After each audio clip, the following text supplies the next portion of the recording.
சூர்யாவோட நடிப்புல தியேட்டர்கள்ல மாசா ஓடிக்கிட்டு இருக்கிற கருப்பு படம் மிகப்பெரிய சாதனை படைச்சிருக்கு.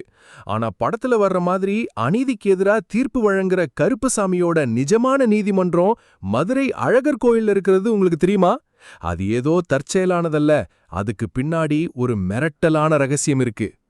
அழகர் கோயில் நுழைவாயில் இருக்கிற 18ஆம் படி கருப்புசாமி சன்னதியில சிலையே கிடையாது. அங்க இருக்கிறது பிரம்மாண்டமான இரும்பு சங்கிலிகளால் பூட்டப்பட்ட ஒரு பெரிய மரக்கதவு மட்டும்தான்.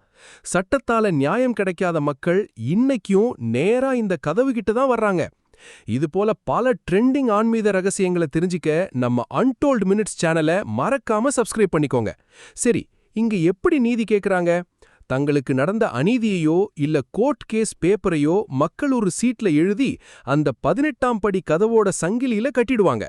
அப்படி கட்டினா தப்பு செஞ்சவங்களுக்கு அடுத்த சில நாட்கள்லேயே கருப்பசாமி மூலமா மிரட்டலான தண்டனை கிடைக்கும்ன்றது இன்னைக்கும் நடக்கிற நிஜம்.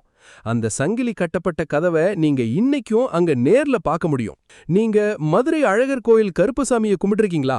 தியேட்டர்ல கருப்பு படம் பார்த்துட்டீங்களான்றத கமெண்ட்ல சொல்லுங்க.